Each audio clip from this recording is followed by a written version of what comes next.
शहीदों की चिताओं पर हर बरस लगेंगे मेले, वतन पर मरने वालों का यही बाकी निशान होगा। राष्ट्रपिता महात्मा गांधी और भारत के अद्वितीय प्रधानमंत्री श्री लाल बहादुर शास्त्री जी की जयंती के शुभ अवसर पर पीएम श्री जवाहर नवोदय विद्यालय बसदेई, जिला सूरजपुर, छत्तीसगढ़ में प्रातः स्वच्छता अभियान चलाया गया। विद्यालय प्राचार्य श्रीमती जॉली टॉमी के मार्गदर्शन में विद्यार्थियों ने इस साफ सफाई कार्यक्रम में बढ़ चढ़कर भाग लिया। महात्मा गांधी जी सत्य और अहिंसा के पुजारी थे। उन्होंने भारत को आज़ाद कराया।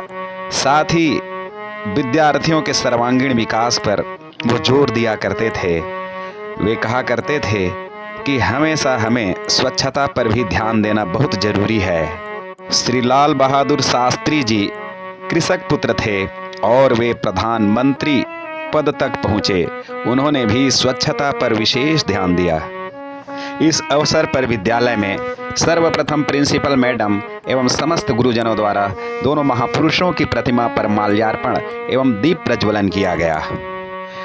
इस अवसर पर प्रार्थना सभा एवं विचार गोष्ठी का आयोजन किया गया। धवल वस्त्रों में सुशोभित समस्त विद्यार्थी देशभक्ति के रंग में रंगे हुए दिखाई दिए। इन दोनों महापुरुषों के संदेशों को विद्यार्थियों के समक्ष प्रस्तुत किया गया कि किस प्रकार से इन दोनों महापुरुषों ने देश के लिए अपना तन, मन, धन सब कुछ कुर्बान किया। गांधी जी का जीवन सत्य, अहिंसा और मानवता के लिए समर्पित रहा, तो शास्त्री जी सादगी, ईमानदारी और जिम्मेदारी हम भारतीयों को अपने नेतृत्व के द्वारा सिखा गए। तो आए हम प्रार्थना सभा आरंभ करते हैं गांधी जी के प्रिय भजन से।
तो विद्यार्थियों, अब सुने कुछ प्रेरक प्रसंग। ध्यान से सुनिए, शायद इनमें से कुछ आपको प्रेरित कर जाए और आपको भी गांधीगिरी पसंद आ जाए। जब गांधी जी दक्षिण अफ्रीका में थे, तब एक बार वे फर्स्ट क्लास ट्रेन में सफर कर रहे थे, परंतु दक्षिण अफ्रीका के जो पुलिस थे उन्हें यह पसंद नहीं आया कि एक काली नस्ल का व्यक्ति वो फर्स्ट क्लास ट्रेन में सफर कर रहा है, क्योंकि वो गुलाम देश का नागरिक था। यह घटना उन्हें ट्रेन से बाहर उतार दिया जाता है, जबकि वे अपना फर्स्ट क्लास का टिकट दिखाते हैं, लेकिन उसकी सुनवाई नहीं होती है और उन्हें उस डब्बे से उतार दिया जाता है और उनसे कहा जाता है कि आप थर्ड क्लास में जाकर बैठे। डब्बे से बाहर फेंक दिया जाता है। यह घटना उनके जीवन के लिए एक महत्वपूर्ण मोड़ बन गई और इसके खिलाफ अहिंसात्मक आंदोलन शुरू हुआ और वहां दक्षिण अफ्रीका में भारतीयों के अधिकारों के लिए लड़ाई लड़ी गई। यह घटना गांधी जी के जीवन में सत्याग्रह और अहिंसा के सिद्धांतों को मजबूत किया। तो देखिए किस प्रकार से विद्यार्थियों ध्यान दीजिए, गांधी जी बैरिस्ट्री की पढ़ाई के लिए वे गए थे, परंतु वहां से उन्होंने जो संकल्प लिया वो था अहिंसा का। शास्त्री जी, जैसे कि बताया गया आपको, शास्त्री जी एक बहुत ही साधारण परिवार से थे, ग्राम वासी थे। जब वे बचपन में स्कूल जाते थे तब नाविक को देने के लिए भी पैसे नहीं होते थे, तैर कर जाते थे और उनकी किताबें ना भीग जाए इसलिए वो उसे सर पर लेकर जाते थे। यह घटना यह बताता है कि बचपन से ही शिक्षा के प्रति उनके मन में जो लगाव था, जो समर्पण था, वो उनके शारीरिक कष्टों से ज्यादा था। आए अब अगले भजन पर ध्यान दें। जो 6वीं के विद्यार्थी हैं अपनी शारीरिक भंगिमा पर ध्यान दीजिए। प्रार्थना सभा में बैठे हैं, यह भी आप वैल्यू सिस्टम है जो आपको इसी समय सीखना है। ढंग से बैठ जाए, सावधान की पोजीशन में बैठे और गांधी जी के अगले भजन को हम सुनेंगे, गुनेंगे।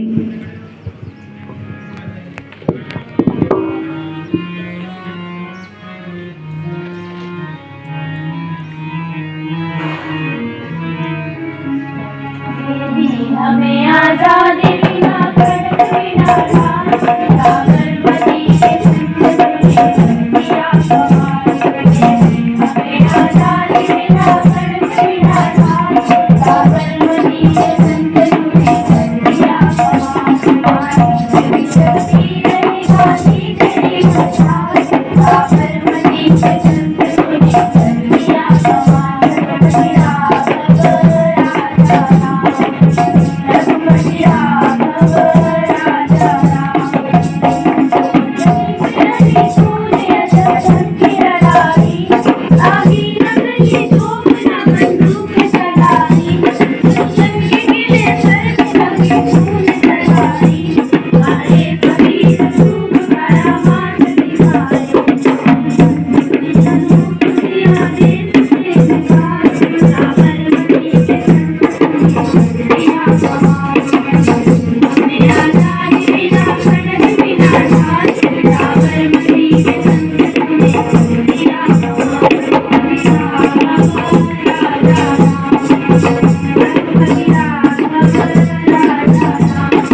सन 1917 का चंपारण सत्याग्रह, जिसमें गांधी जी ने नील की खेती करने वाले किसानों के अधिकारों के लिए संघर्ष किया था। अंग्रेजों द्वारा किसानों का शोषण किया जा रहा था और गांधी जी ने इस अन्याय के खिलाफ शांतिपूर्ण सत्याग्रह किया। उनकी निडरता, समर्पण से ब्रिटिश सरकार को झुकना पड़ा और किसानों को राहत भी मिली। यह उनकी पहली बड़ी विजय थी और भारत के स्वतंत्रता संग्राम में उनका और भी जो जोश था वो बढ़ा। दूसरी तरफ हम देखें शास्त्री जी, 1956 में जब शास्त्री जी रेल मंत्री थे तब एक बहुत बड़ा रेल हादसा हुआ जिसमें कई लोगों की जान गई। हालांकि इसमें सीधे तौर पर शास्त्री जी का कोई दोष नहीं था, परंतु रेल मंत्री होने के कारण इसकी जिम्मेदारी लेते हुए उन्होंने अपने पद से इस्तीफा दिया। यह घटना उनकी कर्तव्यनिष्ठा और ईमानदारी का एक उत्कृष्ट उदाहरण है। आए अपने एक और गीत के द्वारा अपनी श्रद्धा सुमन इन दो महान विभूतियों को हम समर्पित करें।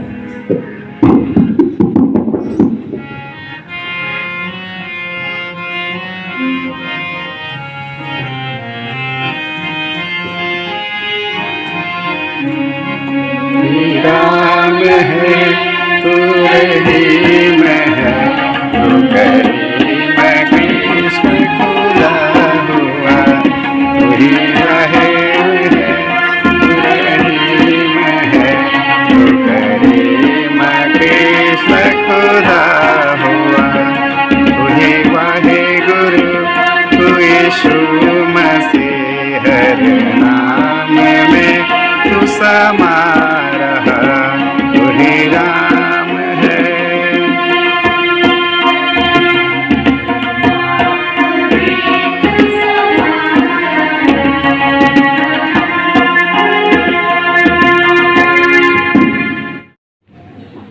1930 का दांडी मार्च, नमक सत्याग्रह। गांधी जी ने नमकदारों के खिलाफ ऐतिहासिक दांडी यात्रा का नेतृत्व किया। वह साबरमती आश्रम से दांडी तक 240 किलोमीटर की पैदल यात्रा की और वहां जाकर उन्होंने नमक बनाकर ब्रिटिश कानून का उल्लंघन किया। यह आंदोलन भारतीय स्वतंत्रता संग्राम में मील का पत्थर साबित हुआ और जनता को अहिंसात्मक आंदोलन के लिए प्रेरित किया।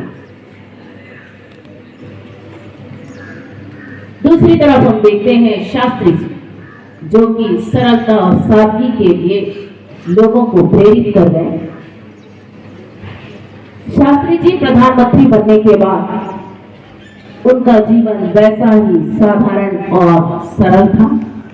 वह खादी के साधारण वस्त्र पहनते थे और बहुत ही साधारण जीवन जीते थे। उन्होंने विलासिता से हटकर एक बहुत ही खूबसूरत आदर्श भारतीयों को दे गए। अगली प्रस्तुति भजन।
जोश के साथ बोले। इन दो महान विभूतियों अपनी भावना की श्रद्धा सुमन अर्पित करते हुए बोलो भारत माता की, भारत माता की। शुरुआत गांधी जी से करते हैं। हम सभी बचपन से ही ये सुनते आ रहे हैं कि गांधी जी ने हमको आज़ादी दिलाई। लंबे संघर्ष के बाद अंग्रेजों से हमें आज़ादी मिली। अगर गांधी जी का जीवन हम देखें तो काफ़ी एक संपन्न परिवार से थे। गुजरात के एक बहुत ही संपन्न परिवार से थे।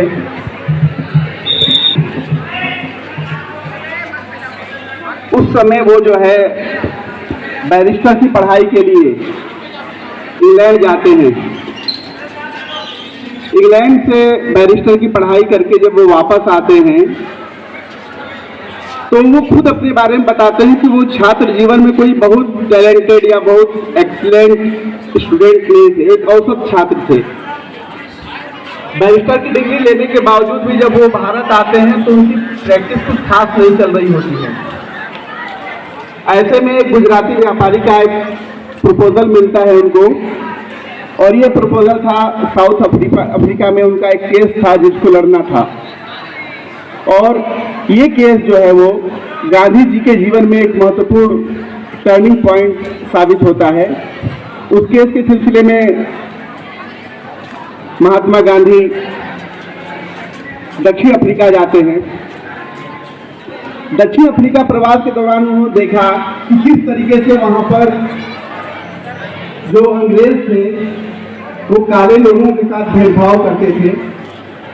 कई बार स्वयं गांधी जी को भेदभाव का सामना करना पड़ा। आपने अक्सर पढ़ा और सुना होगा कि फर्स्ट क्लास का टिकट होने के बावजूद भी गांधी जी को ट्रेन से उतार दिया गया, क्योंकि उस समय ऐसा रूल था कि कोई भी ब्लैक पीपुल, कोई भी काला व्यक्ति फर्स्ट क्लास में सफर नहीं कर सकता था। गांधी जी को ये बहुत ही नागवार गुजरा ये बात। उन्होंने इसके लिए संघर्ष करने की सोची और काले लोगों को, ब्लैक पीपुल को वहां अधिकार दिलाने के लिए संघर्ष शुरू किया। बहुत सारे अंग्रेज अफसर जो गांधी जी के अच्छे मित्र भी थे, और जब वो बैरिस्टर की पढ़ाई करने के लिए इंग्लैंड गए थे तो उस समय उनका जो कई सारे अंग्रेजों के साथ जो संबंध बने थे, उनका फायदा उठाते हुए गांधी जी ने काले लोगों के लिए, उनके अधिकारों के लिए लड़ाई लड़नी शुरू की। और सबसे पहले जो संगठन बनाने का काम गांधी जी ने किया वो साउथ अफ्रीका में ही किया। लड़ाई लंबी चली, लेकिन अंततः गांधी जी ने वहां पर काले लोगों के अधिकारों की लड़ाई जीत ली। बच्चों, गांधी जी, अगर विद्वान की हम बात करते हैं तो विद्वता में कोई कमी नहीं थी। वो एक अच्छे लेखक थे, अच्छे पत्रकार, जर्नलिस्ट थे। उन्होंने कई सारे जो है किताबें लिखी, कई सारे न्यूज़पेपर पब्लिश किए। इसके अलावा उन्होंने अपनी एक अलग फिलॉसफी दी, एक दर्शन दिया, और वो जो दर्शन था उनका था सत्याग्रह, सत्य और अहिंसा का दर्शन। और आज जो गांधीज्म नाम से, गांधीवाद के नाम से ये दर्शन कई सारे विषयों, कई सारे विश्वविद्यालयों के कोर्सों में पढ़ाया जाता है। गांधीवाद अपने आप में एक बहुत बड़ा राजनीतिक दर्शन है। राजनीति के विद्यार्थी भी इसको पढ़ते हैं, दर्शन शास्त्र में भी इसको पढ़ाया जाता है। हम साहित्य में भी गांधी जी को पढ़ते हैं। यानी एक व्यक्ति में कितनी सारी खूबियां, कह सकते हैं कि वो बहुमुखी प्रतिभा के धनी थे। बच्चों को उस समय हम देखें तो भारत में एक से एक बड़े बड़े विद्वान थे। फिरोज शाह मेहता, एम.जी. रावनाडे, गोपाल कृष्ण गोखले, सुरेंद्र नाथ बनर्जी। उस समय के अगर परिदृश्य को देखें आप तो सबसे जो पॉपुलर थे वो सुरेंद्र नाथ बनर्जी थे, एस.एन. बनर्जी। और बंगाल में अगर एस.एन. बनर्जी पॉपुलर थे तो फिरोज शाह मेहता, एम.जी. रावनाडे, ये लोग महाराष्ट्र के इलाके में पॉपुलर थे, बदरुद्दीन तैयब जी। और इतने बड़े बड़े विद्वानों के बीच में गांधी जी इतने पॉपुलर कैसे हो गए? क्योंकि उस समय के जो हमारे नेता होते थे वो ज्यादातर क्षेत्र विशेष में ही वो पॉपुलर होते थे, और ज्यादातर पढ़े लिखे तबकों में ही उनकी पहुंच हो पाती थी। लेकिन जब गांधी जी साउथ अफ्रीका में जब उन्होंने संघर्ष किया, और संघर्ष के बाद जब दुनिया में फर्स्ट वर्ल्ड वॉर छेड़ा हुआ था, 1914 में स्टार्ट हो गया था, उसी दौरान 1915 में वो वापस भारत आते हैं। और भारत आने के बाद उन्होंने गांव-गांव में और देश के कोने कोने में, कश्मीर से लेकर कन्याकुमारी तक और कटक से लेकर अटक तक। अब आप कहेंगे कटक और अटक क्या है? उस समय का भारत आज के भारत से कहीं ज्यादा विस्तृत था। आज जो अफगानिस्तान की सीमा है, पाकिस्तान अफगानिस्तान की सीमा रेखा है, पेशावर, पाकिस्तान अफगानिस्तान की सीमा से लेकर के और उड़ीसा और बंगाल और असम दूर दराज तक जो उन्होंने अपनी पद यात्रा की, गांव गांव में गए, लोगों से मिले, ऐसे लोगों से मिले जो पढ़ना लिखना नहीं जानते थे, जो अखबार नहीं पढ़ते थे, जिन्हें किसी तरह की कोई जानकारी नहीं थी। उन्हें समझ नहीं था कि हम कैसे अंग्रेजों का मुकाबला करें।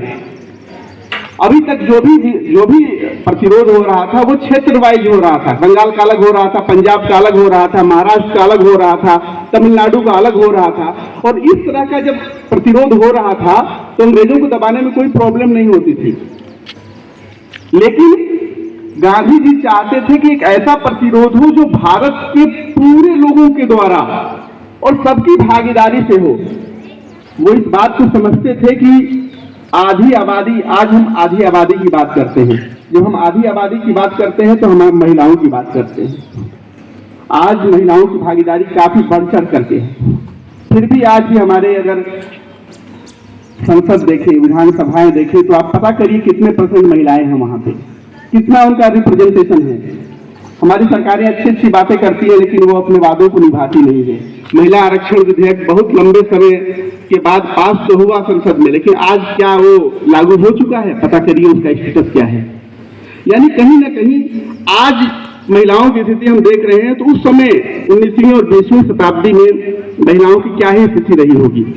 घर से बाहर नहीं निकल सकते थे, पर्दे में रहना पड़ता था, और जो सो कॉल्ड संभ्रांत परिवार होते थे, कुलीन परिवार होते थे, वो अपने लड़कियों महिलाओं को कहीं भी सार्वजनिक प्लेस पर कहीं भी बाहर निकलना मुश्किल होता था। 7th क्लास के बच्चे खूबी जानते हैं कि किस तरीके से राज सुंदरी देवी, आपने पढ़ा होगा राज सुंदरी देवी को, आपने पढ़ा होगा बेगम रुकैया सखावत हुसैन को।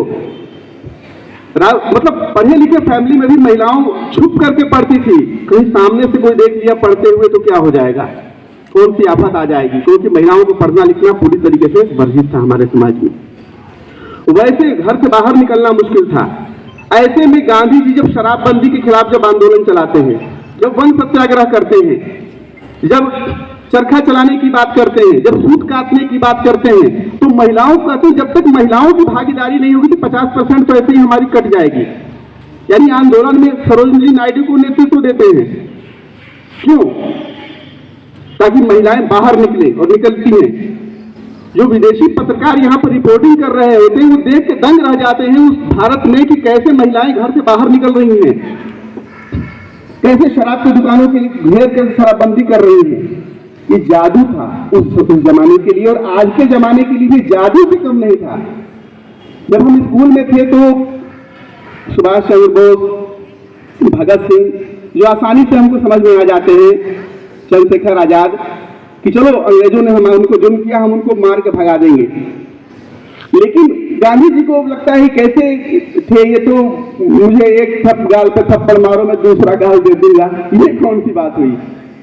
ये मतलब हमारी समझ के परे था। जब हम 18, 20, 25 साल के आपके तरफ थे, लगता था गांधी जी ही इतना देर कर दिए आजादी मिलने में, और कई लोग इसकी आलोचना भी करते हैं। लेकिन जब ज्यादा आप पढ़ोगे, जब मैं गया यूनिवर्सिटी लेवल पे, जब पढ़ा, जब गांधीयन दर्शन को पढ़ा, गांधीयन फिलोसफी को पढ़ा, हिंद स्वराज को जब आप पढ़ेंगे, सब समझ में आएगा कि गांधी और गांधी में क्या जादू था। पहले खान सर ने और बाद में प्रिंसिपल मैडम ने बहुत विस्तार से बताया। उनके तमाम गुणों में से कम एक जो गुण है वह आप जरूर सीखेंगे, और उन गुणों का न सिर्फ सीखेंगे बल्कि आजीवन उसका पालन भी करेंगे। ऐसा करने से हम लोग महापुरुष तो नहीं बन सकते, लेकिन हमें और आपको एक अच्छा इंसान या देश के लिए एक अच्छा नागरिक बनने में वो हमारी सहायता करेंगे। इसी उद्देश्य के साथ उनके नाती का नाम बता दीजिए और कौन पढ़ते हैं वो भी बता दीजिए। ये अब चौहान सर कह रहे हैं कि इनके नाती का नाम बताई दीजिए। हम लोग जब काशी हिंदू विश्वविद्यालय में पढ़ रहे थे तो मैं भूगोल विभाग का स्कॉलर था, और हमारे साथ ही हॉस्टल में 2 कमरे छोड़कर एक और स्टूडेंट रहता था जिसका नाम अमित श्रीवास्तव था। बहुत बाद में पता चला कि वह लाल बहादुर शास्त्री जी के नाती हैं। बहुत बाद में पता चला, मैं जानबूझ के इसलिए बोला कि देखिए महापुरुषों के जो वंशज है ना, ज़्यादातर में उन महापुरुषों के गुण दिखाई नहीं देते, लेकिन अभी भी कई ऐसे परिवार हैं जिनमें अपने परिवारों की झलक दिखाई देती है। तो अमित भी बहुत साधारण इंसान है, अभी भी है, एज अ जियोलॉजिस्ट वह माइनिंग डिपार्टमेंट में काम कर रहे हैं। तो बताने का आप लोगों को मकसद यह है कि आप किसी महान परिवार से हैं, यह आपकी महानता नहीं है, आप में भी कुछ ऐसे गुण होने चाहिए जिसकी वजह से, अब देखिए हमारे साथ पढ़े हुए लोगों का बारे में मैं इस मंच से बता रहा हूँ, तो कहीं ना कहीं कुछ गुण तो रहे होंगे कि शास्त्री जी के साथ साथ उनके किसी परिवार के सदस्य का जिक्र भी यहाँ पर हो रहा है। तो इसी उम्मीद के साथ कि आप लोग भी अपने परिवार की कुछ विशेषताओं को अच्छी विशेषताओं को आगे लेकर चलेंगे। और इस उम्मीद के साथ मैं आज के कार्यक्रम के लिए प्रिंसिपल मैडम का बहुत बहुत धन्यवाद करता हूं कि उन्होंने इस तरीके के कार्यक्रम को अमली जामा फैलाने के निर्देश दिए। शुरू से ही हमारे चौहान सर इस कार्यक्रम को सही समय पर कार्यान्वित करने के लिए पहले से कल से ही वह प्लान बना के तैयार थे। मैं सर का भी धन्यवाद करता हूं। सुबह से ही हमारे पीटी सर विशेषकर लगे रहे बच्चों को जगाने में, और मेरी नींद भी तभी खुली जब सीटी की आवाज़ सर की सुनाई पड़ी। और सर ने जिस तरीके से बच्चों को जल्दी से ग्राउंड में इकट्ठा किया, साफ सफाई की व्यवस्था करी, उनको तमाम क्षेत्र अलॉट कर दिए कि कहाँ कहाँ पर आपको साफ सफाई करनी है। तो एक साथ हम लोग स्वच्छ भारत के अभियान के तहत कार्यक्रम भी कर पाए। तो मैं आज के कार्यक्रम के लिए पीटी सर और पीटी मैडम दोनों का भी बहुत बहुत धन्यवाद करता हूँ। साथ ही साथ मैं अपने तमाम शिक्षक साथियों का भी धन्यवाद करता हूँ जो हाउस में या ग्राउंड में आसपास इस कार्यक्रम को, स्वच्छता कार्यक्रम को सफल बनाने में सहयोग दिया। मैं उन तमाम बच्चों का भी धन्यवाद करता हूं जो यहाँ पर कल रात से ही मन सज्जा में लगे हुए थे। आर्ट सर के साथ, आर्ट सर भी बहुत बहुत धन्यवाद के पात्र हैं। आर्ट सर के साथ साथ वो बच्चे भी धन्यवाद के पात्र हैं जो इन्होंने मंच को सजाया। वो बच्चे भी धन्यवाद के पात्र हैं जिन्होंने तुरंत यहाँ पर अपनी बैठक व्यवस्था कर ली। और सबसे ज़्यादा धन्यवाद के पात्र वे बच्चे हैं जिन्होंने बिल्कुल शांति से मन लगाकर इस कार्यक्रम को न सिर्फ सुना, इसका आनंद लिया और साथ ही साथ आज के कार्यक्रम से कुछ न कुछ सीखा। तो इसी उम्मीद के साथ कि आप इस कार्यक्रम से कुछ सीखे होंगे और वह सीखी हुई चीज़ का पालन आप आजीवन करेंगे ताकि हमारा समाज और हमारा देश बहुत आगे बढ़ सके।